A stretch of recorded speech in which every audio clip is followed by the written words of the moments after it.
তো দেখুন বন্ধুরা, নতুন করে শুরু হলো বার্ধক্য ভাতা, বিধবা ভাতা এবং প্রতিবন্ধী ভাতার ফর্ম ফিল আপ।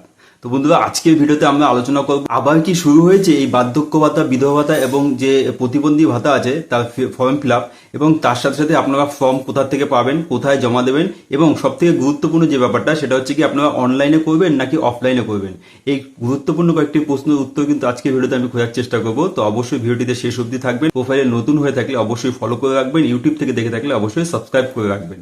তো দেখুন বন্ধুরা, আপনারা সকলেই জানেন এই যে বার্ধক্য ভাতা এবং বিধবা ভাতা এবং তার সঙ্গে সঙ্গে প্রতিবন্ধী ভাতা, এই নিয়ে কিন্তু বাজেটে ঘোষণা করা হয়েছিল, যেখানে কিন্তু আগে 1,000 টাকা পেতেন আপনারা, সেটা কিন্তু এখন 1,500 টাকা করা হয়েছে। কিন্তু আশা করা যাচ্ছে যারা কিন্তু আগের থেকে টাকা পেতেন তারা কিন্তু এই আগামী মাস থেকে এই বাড়তি যে টাকাটা সেটা কিন্তু 1,500 টাকা করে পাবেন। তো এখন প্রশ্ন হলো যে আপনারা যে যারা নতুন করে আবেদন করবেন তো তারা কিভাবে আবেদন করবেন। তার আগে আমি বলে রাখবো, যারা কিন্তু এতদিন ধরে টাকা পেয়ে আসতেন তাদের ক্ষেত্রে আমি বলবো আপনাদের কিন্তু কোনো রকম কোনো নতুন করে ফর্ম ফিল আপ করে কিন্তু আপনারা বিভ্রান্ত তৈরি করবেন না, বা আপনারাও বিভ্রান্তির মধ্যে পড়বেন না। তার কারণ যারা যারা আগের থেকে টাকা পেয়ে আসতেন তাদের কিন্তু আর নতুন করে কোনো রকম কোনো ফর্ম ফিল আপ করতে হচ্ছে না। সেক্ষেত্রে আপনাদের নির্দিষ্ট এলাকা থেকে কোনো রকম যদি ইনস্ট্রাকশন থেকে থাকে কোনো রকম ডকুমেন্টস জমা দেওয়ার, সেক্ষেত্রে আপনারা সেটুকুই দিতে পারেন। বাকি কিন্তু আপনাদের নতুন করে কোনো রকম কোনো ফর্ম ফিল আপ করতে হবে না। তো এখন দেখুন বন্ধুরা, আপনারা সকলে জানেন এতদিন পর্যন্ত কিন্তু যে জনকল্যাণ শিবির কিন্তু বিজেপি সরকারের তরফ থেকে শুরু হয়েছিল, সেখানে কিন্তু এই বার্ধক্য ভাতা, বিধবা ভাতা এবং প্রতিবন্ধী ভাতার জন্য ফর্ম জমা নেওয়া হয়েছিল, সেখান থেকে ফর্ম দেওয়া হয়েছিল এবং ফিল আপ করে জমা দিয়েছে।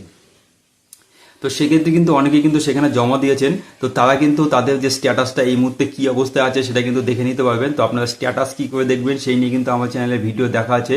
সামার্থ অ্যাপের মাধ্যমে কিন্তু আপনারা খুব সহজে স্ট্যাটাস দেখে নিতে পারবেন। যদি আপনারা না দেখে দেখেন সেই ভিডিওটা আপনারা দেখে নেবেন, আমি কিন্তু লিঙ্ক ফার্স্ট কমেন্ট বক্সে দিয়ে দেবো। এখন প্রশ্ন হলো যে এখন যে আপনারা নতুন করে যারা আবেদন করবেন আপনারা কি করবেন।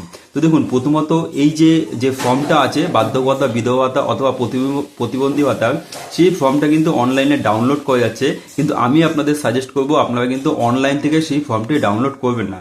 তার কারণ দেখা যাচ্ছে এলাকা ভিত্তিক বিভিন্ন পৌরসভা, পঞ্চায়েত বা কেএমসি কিন্তু এই যে ফর্মটা সেটা আলাদা হতে পারে। হ্যাঁ বন্ধুরা, সেটা কিন্তু আলাদা হতে পারে। সেক্ষেত্রে আপনি যদি ডাউনলোড করে ফিল আপ করে জমা দেন সেটা কিন্তু জমা নাও নিতে পারে। তার জন্য কিন্তু আমি আপনাদের বলবো, আপনাদের জন্য যেটা সব থেকে বেস্ট হবে সেটা হচ্ছে আপনারা যেখানেই বসবাস করেন, আপনারা যদি পৌরসভা হোক বা পঞ্চায়েত হোক বা কেএমসি হোক, সেইখানে গিয়ে কিন্তু আপনারা যে ফর্মটা আছে সেটা ফিজিক্যালি কালেক্ট করবেন, এবং ফিজিক্যালি কালেক্ট করার পরে সেটা সেই ফর্মটাকে সঠিকভাবে ফর্মটা ফিল আপ করবেন।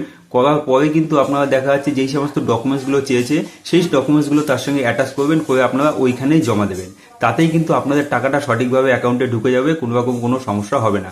আপনারা যদি অনলাইন থেকে ডাউনলোড করেন সেক্ষেত্রে কিন্তু আপনাদের সমস্যা হতে পারে। তো এবার আসছি আপনারা কি অনলাইনে করবেন নাকি অফলাইনে করবেন। দেখুন বন্ধুরা, এর আগে কিন্তু আমিও ভিডিও বানিয়েছিলাম যে উমাং অ্যাপের মাধ্যমে, এই অ্যাপের মাধ্যমে কিন্তু আপনারা অনলাইনে আবেদন করতে পারবেন। তো সেক্ষেত্রে আমি আপনাদের বলে রাখবো, এই যে উমাং অ্যাপের মাধ্যমে যেই আবেদনটা করা যাচ্ছে, যে আপনারা বার্ধক্য ভাতা বলুন, বিধবা ভাতা বলুন বা প্রতিবন্ধী ভাতা, আবেদন ঠিকই করা যাচ্ছে, কিন্তু ওইখান থেকে কিন্তু যদি আপনারা আবেদন করেন সেক্ষেত্রে আপনাদের যে আবেদনটা সেটা কিন্তু পেন্ডিং থাকার সম্ভাবনাই বেশি।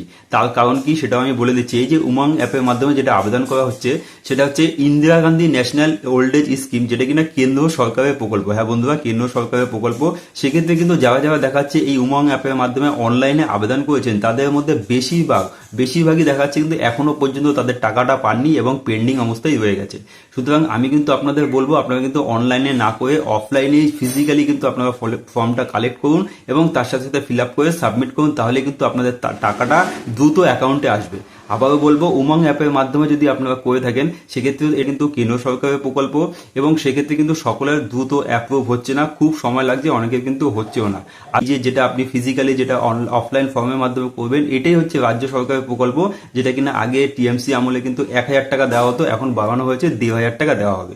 তো আপনারা কিন্তু ফিজিক্যালি ফর্মটা কালেক্ট করুন এবং তার সাথে সাথে পৌরসভা হোক, পঞ্চায়েত হোক, অথবা দেখা যাচ্ছে যে আপনাদের কেএমসি আন্ডারে হলে সেখানে গিয়ে ফর্মটা জমা করুন, তাহলে কিন্তু আপনাদের অ্যাকাউন্টে টাকাটা ঢুকে যাবে।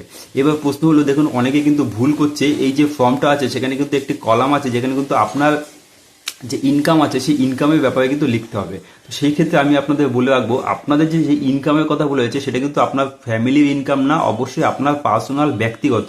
তো আপনি যদি ওল্ড এজ হয়ে থাকেন, আপনার যদি ব্যক্তিগত কোনো রকম ইনকাম না থেকে থাকে, সেখানে কিন্তু আপনারা অবশ্যই জিরো লিখবেন। আমি আপনাদের আবারও বলবো, এই ভুলটা কিন্তু অনেকেই করছে, যার জন্য কিন্তু ফর্মটা ক্যান্সেল হয়ে যেতে পারে। আপনাদের কিন্তু ফ্যামিলির ইনকাম না, আপনি নিজস্ব পার্সোনালি আপনি যদি কোনো রকম ইনকাম করে থাকেন সেটাই কিন্তু সেখানে বসাবেন। তো বন্ধুরা, এই ফর্মটা ফিল আপ করতে গিয়ে আপনাদের কোনো রকম যদি কোনো রকম সমস্যা হয় সেটা কিন্তু কমেন্ট বক্সে অবশ্যই অবশ্যই জানাবেন। এই ধরনের কোনো রকম এই সম্পর্কিত কোনো রকম কোনো প্রশ্ন থাকলে সেটাও কমেন্ট বক্সে জানাবেন।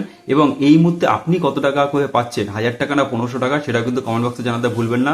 ভিডিওটি ভালো লাগে থাকে একটি লাইক দিয়ে বেশি বেশি করে শেয়ার করে দেবেন, তার সাথে সাথে প্রোফাইলটিকেও ফলো করে রাখবেন।